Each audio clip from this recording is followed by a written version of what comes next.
करके बेल घंटी दबा लीजिएगा ताकि आपको अपडेट नोटिफिकेशन आपको टाइम टू टाइम प्राप्त होते रहे।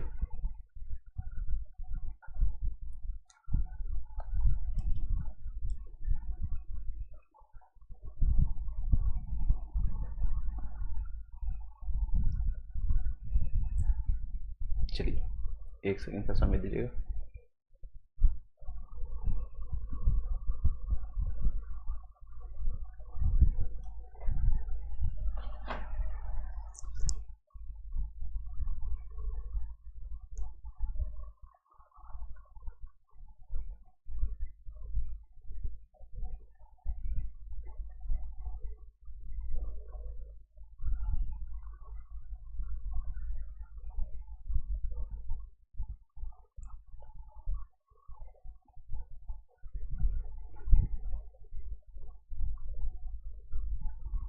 आई होप कि क्लियरली आपको विजुअल हो पा रहा होगा।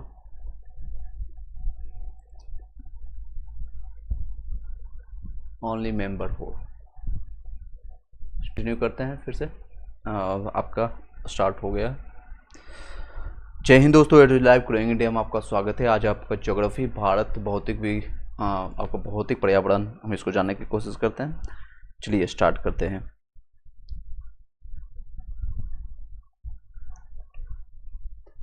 आई होप कि क्लियरली आपको विजुअल हो पा रहा होगा। Let me find is it visual और नॉट।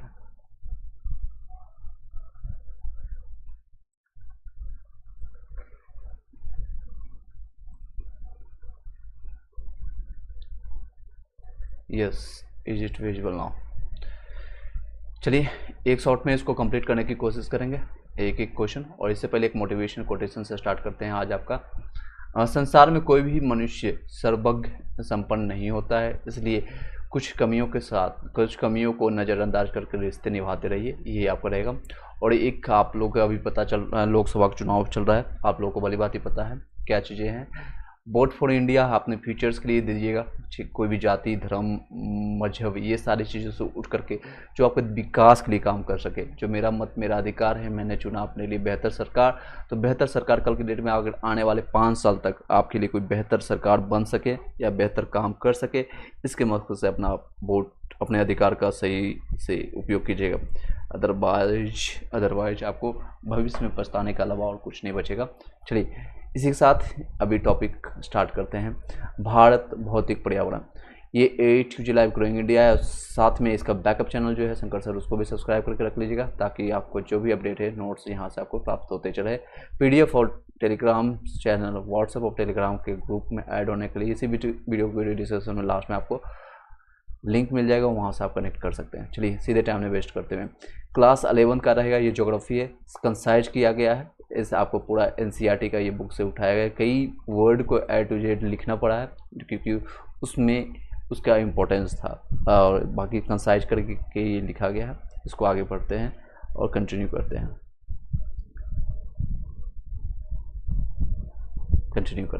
देख सकते हैं क्यों पढ़ना चाहिए भूगोल यानी ज्योग्राफी क्यों पढ़ना चाहिए। ऐसा क्लास 11 का ये सारा कुछ है। मैंने ऑलरेडी SCERT NCERT में दे दिया है आप सभी को, लेकिन कुछ स्टूडेंट को डिमांड था कि सर 11th का एक कंसाइज में शॉर्ट में बता दीजिए।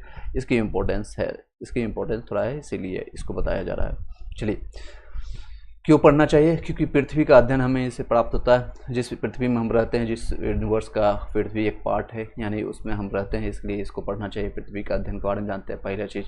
दूसरा, इतिहास बदलता है लेकिन भूगोल नहीं बदलता है। आप लोग को भली बात ही पता है, इतिहास कल का इतिहास कल जो बीत गया है वो इतिहास बन गई। आने वाले टाइम में जो इतिहास है उसको बदला जा सकता है।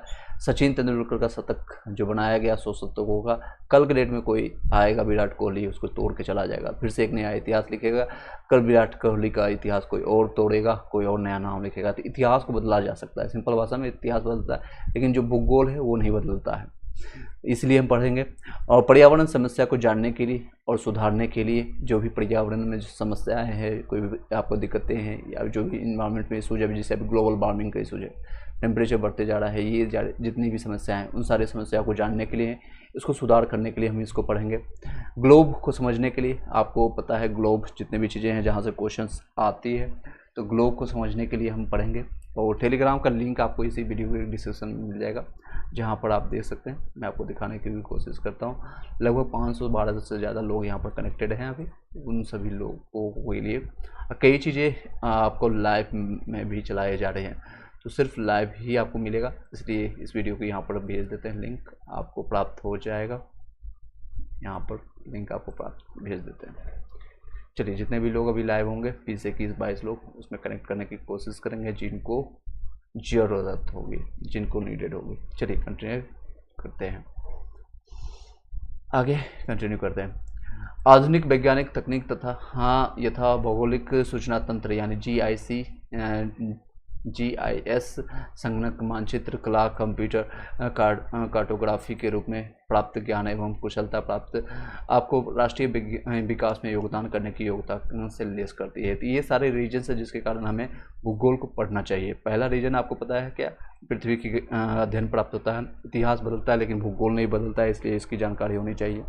नेक्स्ट है पर्यावरण की समस्या को जानने और सुधारने के मौका मिलेगा। इसमें हम जितने भी लोग हैं, क्योंकि आने वाले भविष्य के लोग, आप लोग ये पूरे भारत के पूरे भविष्य को लीड करने वाले हैं, कहीं न किसी माध्यम से इम्पैक्ट करने वाले हैं, छोटी हो या बड़ी हो लेकिन इम्पैक्ट करने वाले हैं। इस मद्देनजर रखते हुए आपको पर्यावरण को समस्या को जानने और सुधारने के मौका मिलेगा, ग्लोब को समझने का मौका मिलेगा, और आधुनिक वैज्ञानिक तकनीक तथा भौगोलिक सूचना तंत्र जो है आपका ज्योग्राफिकल इंडेक्स आपका जो है सिस्टम को संगणक मानचित्र कला कंप्यूटर कार्टोग्राफी के रूप में प्राप्त ज्ञान एवं कुशलता आपको राष्ट्रीय विकास में योगदान करने के लिए ये लेस करती है। आप राष्ट्रीय विकास में कितना, आप चाहे बिहार से हो, यूपी से हो, आपको पूरे इम्पैक्ट पड़ेगा कि आपको क्या आपका योगदान रहेगा। जब आपको नॉलेज रहेगा तो ही आप योगदान दे पाएंगे।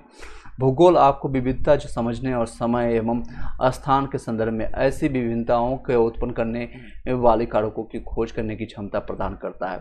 ये सारे रीजन्स थे जिसके कारण हमें भूगोल पढ़ना चाहिए, और पहला चैप्टर में ये सारी चीज़ें बताया गया था, जिसको संक्षिप्त में ये सारी चीज़ों को लिखा गया है। तो पहला चैप्टर आपका यही से कंप्लीट हो जाता है। उसके बाद भूगोल क्या है, एक क्वेश्चन आता है NCERT में लिखा हुआ, व्हाट इज ज्योग्राफी। आप जानते हैं कि पृथ्वी हमारा आवास है। बिल्कुल, हमारा आवास कहाँ है, पृथ्वी है। यह पृथ्वी पर रहने वाले अन्य छोटे बड़े प्राणियों का भी आवास है। हम रहते हैं, साथ साथ हमारे साथ कितने ऐसे छोटे बड़े प्राणी, जैसे कि व्हेल से लेकर के बड़ी से बड़ी प्राणी, हाथी से लेकर के एक छोटी सी चींटी तक भी लोग यहाँ पर आवास करते हैं।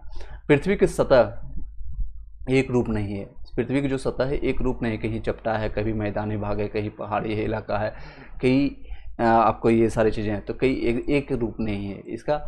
इसके भौतिक स्वरूप में भिन्नता होती है। बिल्कुल, यहाँ पर्वत है, पहाड़ियाँ हैं, घाटियाँ हैं, मैदान है, पठार है, समुद्र है, झील है, रेगिस्तान है, वन है और उजाड़ क्षेत्र मिलते हैं। ये सारे क्षेत्र मिलते हैं। तो ये भूगोल के पार्ट है, जिसमें आपको थोड़ा और विस्तार से देखते हैं, यहाँ पर देख सकते हैं। चलिए, यहाँ पर पर्वत है, पहाड़ियाँ हैं, घाटियाँ हैं, मैदान है, पठार है, समुद्र है, झील है, रेगिस्तान है, वन है, उजाड़ है, क्षेत्र है। ये सारे क्षेत्रों को हम पढ़ने को मिलेगा इस अध्याय में। आपको क्लास 11 का हम अभी NCERT का जो संक्षिप्त विवरण हम देखने जा रहे हैं, आपका NCERT का क्लास 11 का ज्योग्राफी का। यहाँ सामाजिक और सांस्कृतिक तत्वों में भी भिन्नता पाई जाती है, जो सांस्कृतिक विकास की पूर्ण अवधि में मानव द्वारा सृजित ग्रामों, नगरों, सड़कों, रेलों, पत्तनों, बाजारों एवं मानचित्र अन्य कई तत्वों के रूप में विद्यमान है। तो जितने भी चीज़ें आप देख सकते हैं, जैसे सामाजिक हो या सांस्कृतिक तत्वों में भी भिन्नता पाई जाती है। आप यूपी से हैं, आप भी बिहार से हैं, इसमें आपको सामाजिक और सांस्कृतिक अलग होगा। अगर आप साउथ इंडियन से होंगे तो उनका खान पान, सांस्कृतिक गतिविधियाँ, डांस, ये सारी चीज़ें डिफरेंट होती है।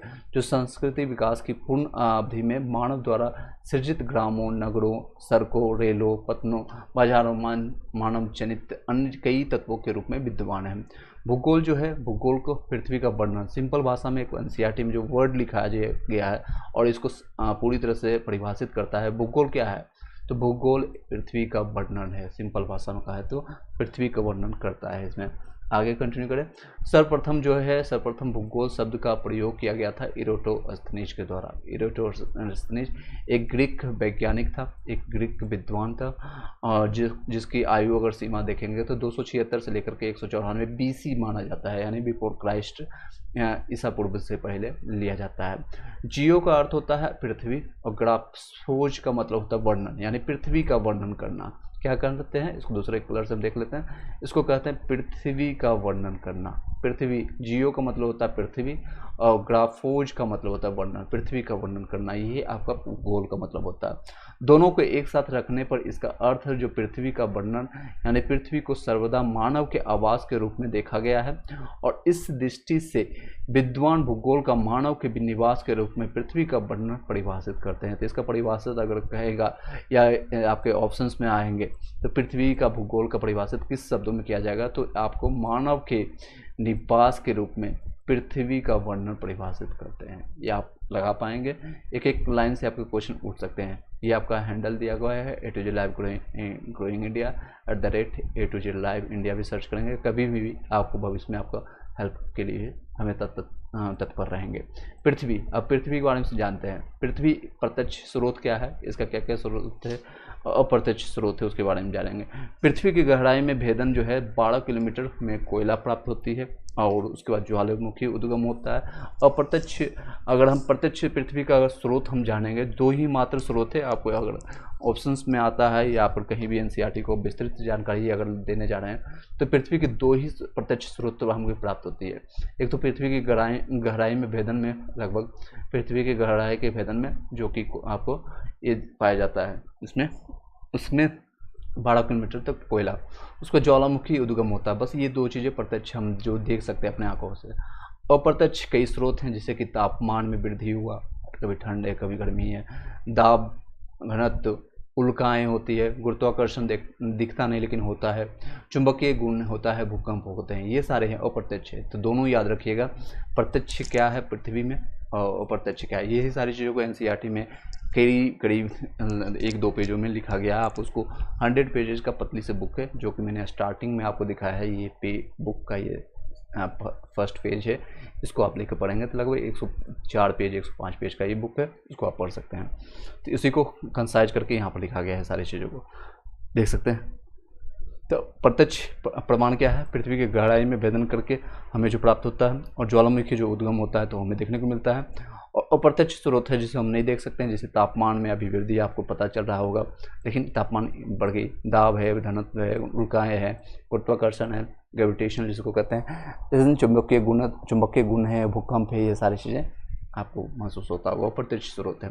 पृथ्वी की आंतरिक संरचना को समझने के लिए अप्रत्यक्ष स्रोत कौन कौन से है, क्वेश्चन अगर आपसे पूछा जाएगा BPSC UPSC में, या फिर आपका कहीं भी ये क्वेश्चन पूछा जा सकता है, तो आंतरिक स्रोत में समझने के लिए कौन से अप्रत्यक्ष स्रोत है। अभी मैंने बताया आपको 2 चीज़ें हैं प्रत्यक्ष में, आपका पृथ्वी की गहराई और ज्वालामुखी का उद्गम, बाकी सभी अप्रत्यक्ष में आएंगे। तो ऑप्शंस क्या है, एक भूकंप है, दूसरा ज्वालामुखी प्रत्यक्ष में आता है, आपका उल्काएँ है, तापमान में और दाब में परिवर्तन है, गुरुत्वाकर्षण है, चुंबकीय गुण है, घनत्व में परिवर्तन है। तो इन सभी में से ये आपका प्रत्यक्ष स्रोत में जाना जाती है, और बाकी सारे अप्रत्यक्ष है, इसको छोड़ करके। तो इसके ऑप्शंस देखिए, 1 2 3 है, या फिर 1 3 4 हैं, या फिर 1 2 छोड़ करके 3 4 5 6 7 है। तो इसमें C ऑप्शन सही माने जाएगा। ठीक है, इस तरह से याद रखिएगा। पृथ्वी की त्रिज्या जो मापी जाती है और इसका नंबर पूछ लिया जाता है, जिसको रेडियस कहते हैं, तो उसकी रेडियस जो है इस तरह से, अगर आपका पृथ्वी का संरचना होती है, डायग्राम बहुत इसमें बनाना पड़ेगा भूगोल में, तो ये आपका रेडियस का पार्ट इस तरह से माना जाएगा। ये आपका रेडियस है, जिसकी रेडियस मानी जाती है, उसकी वैल्यू है 6371 किलोमीटर। कितना है, तो 6371 किलोमीटर है इसकी रेडियस। और ये गुरुत्वाकर्षण यहाँ पर जो है ध्रुवों पर G का वैल्यू जो होता है, ग्रेविटेशन गुरुत्वाकर्षण की वैल्यू अधिक होती है। इसका जो सिंबल होता है, इसका मतलब अधिक होता है, शॉर्ट फॉर्म में लिखा गया, और इसका मतलब होता है कम होना। ठीक है, तो ये देख सकते हैं ध्रुवों पर, ये पोल पर जो होता है, यहाँ पर आपका है, यहाँ पर G का वैल्यू कम होता है। यहाँ पर भी देखेंगे ध्रुव का वैल्यू, यहाँ पर G का वैल्यू ज़्यादा होता है, याद रखिएगा। नेक्स्ट है आपका ये पेज, देख सकते हैं ये PDF ऑलरेडी टेलीग्राम चैनल में आप लोग को भेज दिया गया है, व्हाट्सअप ग्रुप में भी भेज दिया गया है, वहाँ से लेकर के आप उसका लाभ उठा लीजिएगा। इसको थोड़ा शॉर्ट में देखते हैं। पृथ्वी में कंपन क्यों होता है? फिर अभिकेंद्र एपिसेंटर भूतल पर बने बिंदु के कारण होता है। भूकंप की तरंग के कारण यानी तरंगों के कारण होता है, जो उद्गम केंद्र से समित होता है। अपकेंद्रन हाइपोकेंद्र जहाँ भूकंप आता है, हाइपो सेंटर जहाँ पर भूकंप केंद्र आता है। इसको हम डायग्राम में भी समझेंगे। अधिक केंद्र जो होता है, अधिक केंद्र जिसको कहते हैं उद्गम केंद्र के ठीक ऊपर होता है, 90 डिग्री पर होता है। ये देख सकते हैं आपका यहाँ इस तरह से एक डायग्राम बनाया गया है। ये पृथ्वी आपका है, ठीक है, पृथ्वी है और इसके ऊपर जो जहाँ पर एपिसेंटर है, मान लीजिए आपका भूकंप यहाँ पर आया है, ठीक है, तो इसको कहते हैं हाइपोकेंद्र, अवकेंद्र जहाँ पर आपका आता है। और यहाँ पर अधिक केंद्र जहाँ पर जिसको न्यूनतम सबसे नज़दीक का दूरी है। और ये आपका टोटल डिस्टेंस आपको 200 किलोमीटर तक भूकंप फैल सकती है। भूकंप तरंगे दो तरह की होती है, एक तो बॉडी वेव होता है, एक सरफेस वेव होता है। यानी भूगर्भी तरंगे होता है, एक सतही तरंगे होते हैं। इसमें भी बॉडी वेव जो होता है दो तरह के होते हैं, एक तो प्राइमरी होते हैं जिसको प्राथमिक कहते हैं, और दूसरा सेकेंडरी होता है। प्राइमरी में क्या होता है, ठोस द्रव गैस तीनों में गतिशील होता है, तीनों तरह में पाई जाती है। लेकिन सॉलिड सेकेंडरी वाले में सिर्फ ठोस में होते हैं, इसमें सिर्फ सॉलिड अवस्था में पाई जाती है। सरफेस वेव जो होता है, एक रेले वेव कहते हैं इसको, आर वेव या एल वेव यानी लिथोस्फीयर वेव कहते हैं इसमें। चलिए आगे बढ़ते हैं। देख सकते हैं वेव का अगर कहीं भी भूकंप के देखेंगे, भूकंप को मापा जाता है सिस्मोग्राफ से। और इस तरह से जब भूकंप आती है और इस तरह से लगातार इस तरह से फिर इस तरह से कंपन करती है, फिर ये लगातार इस तरह से होती है और ये सरफेस वेव होती है। तो पहले जो स्टार्टिंग में जो होता है उसको पी वेव कहते हैं यानी प्राइमरी वेव, उसके बाद सेकेंडरी वेव होता है, उसके बाद आता है आपको ये आपका वेव सरफेस वेव के रूप में आता है। और जो हाईएस्ट और लोएस्ट के बीच में डिफरेंस जो होता है उसको आयाम कहते हैं यानी एम्पलीट्यूड कहते हैं। आई होप कि थोड़ा क्लियर नहीं दिख पा रहा होगा, लेकिन जो PDF मैंने भेजा है उसमें आपको क्लियर दिखेगा, वहाँ से आप प्राप्त कर सकते हैं। चलिए आगे कंटिन्यू करते हैं।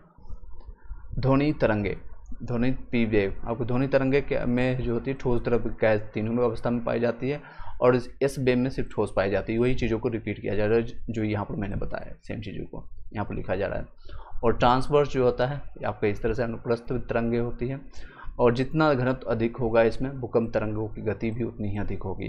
पी वेव जो होती है यानी अनुदैर्ध्य जो होती है, अनुदैर्ध्य जैसे ध्वनि तरंगे होता है अनुदैर्ध्य होता है, इस तरह से इसका डायरेक्शन डिनोट करते हैं। एस वेव जो होता है इस तरह से ये आपका साइन के फॉर्मेट में होता है, और ये आपका होता है अनुप्रस्थ में होता है। एस वेव अनुप्रस्थ होगा, पी वेव अनुदैर्ध्य होगा, याद रखिएगा। ये अगर आपका कहीं भी सेंटर होता है ये पृथ्वी का, मान लीजिए यहाँ पर आपका भूकंप का सेंटर रहा, तो इस तरह से जो हम डिनोट करेंगे यहाँ से पी और एस दोनों होगा। 105 डिग्री तक होता है, 145 डिग्री तक कोई भी नहीं रहेगा, इसमें पी और दोनों ऑन नहीं होता है, कोई भी नहीं होता है। और 145 से 145 नीचे वाला जो है सिर्फ पी वेव पाई जाती है। 145 से 145 में सिर्फ पी वेव भी होता है, दोनों में, यहाँ ऊपर वाले में दोनों होगा, इसमें कोई भी नहीं होगा, और इसमें सिर्फ ओनली पी वेव्स पाई जाती है। तो पी वेव्स के बारे में ऑलरेडी बता दिया मैंने, अनुदैर्ध्य होती है, और एस वेव जो होते हैं अनुप्रस्थ होती है। चलिए नेक्स्ट है भूकंप के प्रकार क्या क्या हैं। आई होप कि क्लियर हो पाया हुआ। यस नो बेबी जितने भी लोग अभी कनेक्टेड हैं बताइएगा। भूकंप प्रकार हैं, विवर्तनिक होता है, टेक्टोनिक होता है। सामान्यतः विवर्तनिक भूकंप की ही अधिक आते हैं, और ये जितने भी तरंगे हम लोग को जो देखने को मिलता है यानी कि भूकंप देखने को मिलता है वो टेक्टोनिक होता है, विवर्तनिक होता है, ये अधिक होती है। और ये भ्रमण तल के किनारे चट्टानों से सरक जाने के कारण उत्पन्न होता है। तो किसके कारण होती है? आपका चट्टानों के किनारे में सरक जाने के कारण उत्पन्न होती है। ये एक विशिष्ट वर्ग के विवर्तनिक भूकंप को ही ज्वालामुखी वोल्केनिक भूकंप समझा जाता है। ये भूकंप अधिकांशतः सक्रिय ज्वालामुखी क्षेत्रों तक सीमित रहते हैं। खनन क्षेत्रों में कभी कभी अत्यधिक खनन कार्य से भूगत खानों की छत ढह जाती है, जिससे हल्के झलके महसूस किए जाते हैं। इन्हें नियात यानी कोलैप्स भूकंप कहा जाता है। आप लोगों ने देखा होगा जहाँ पर खनन क्षेत्र कार्य चलते रहते हैं, इस तरह के आदि भूकंप देखने को मिलता है, जहाँ पर जैसे कि आपको कर्नाटका हो गया या फिर झारखंड में कई ऐसे क्षेत्र भूकंप इस तरह से देखने को मिलती है। चलिए आगे नेक्स्ट बढ़ते हैं। नेक्स्ट इस तरह से कभी कभी परमाणु का रासायनिक विस्फोट से भी भूमि में कंपन होती है। इस तरह के झटकों का विस्फोट यानी एक्सप्लोशन भूकंप कहते हैं। जहाँ पर परीक्षण होता है, जैसे आपका श्रीहरिकोटा हो गया या कई ऐसी जगह होता है जहाँ पर रासायनिक विस्फोट के रूप में परमाणु और रासायनिक विस्फोट से भूमि में कंपन होती है, तो इस तरह के झटकों को विस्फोट यानी एक्सप्लोशन भूकंप कहते हैं।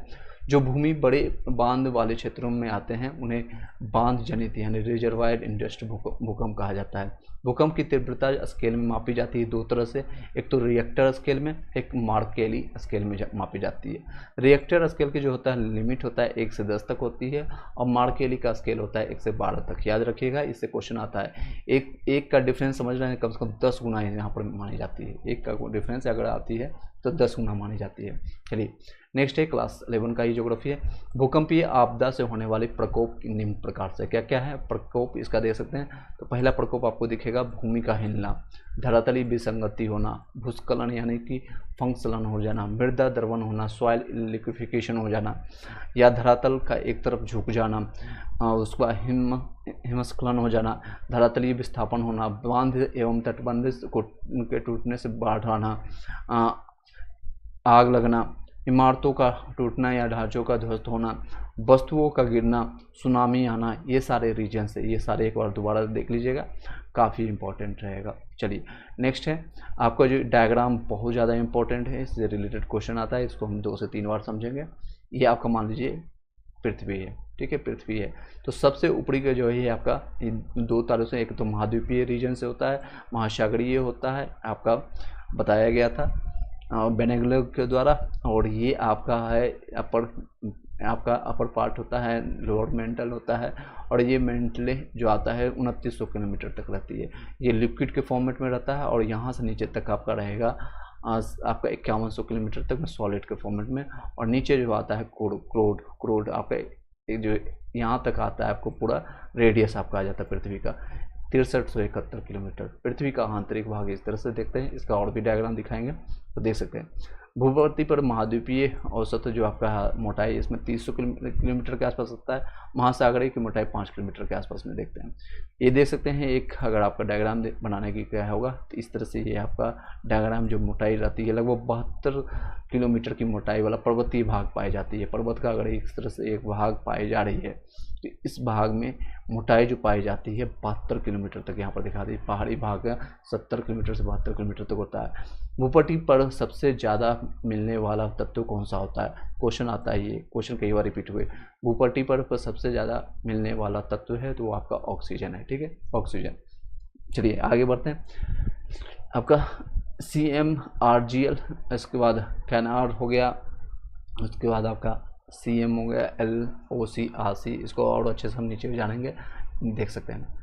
मेंटल होता है, मेंटल सीधे NCERT से उठाया गया है सारी चीज़ों को, और क्योंकि ये सारे इंपॉर्टेंट थे, इसमें हम कोई भी हस्तक्षेप नहीं किया गया, कोई भी चीज़ों को छटनी नहीं किया गया। मेंटल के बारे में जानते हैं। द मेंटल भूगर्भ में प्रॉपर्टी के नीचे का भाग मेंटल कहलाता है, सबसे नीचे भाग को मेंटल कहलाता है। यह मोहो अशांत यानी डिसकंटिन्यूटी से प्रारंभ होकर के 2900 किलोमीटर की गहराई तक पाया जाता है, जैसा कि मैंने आपको डायग्राम में भी दिखाया है, ये आपको देख सकते हैं 2900 किलोमीटर तक ये मेंटल पाया जाता है, ठीक है।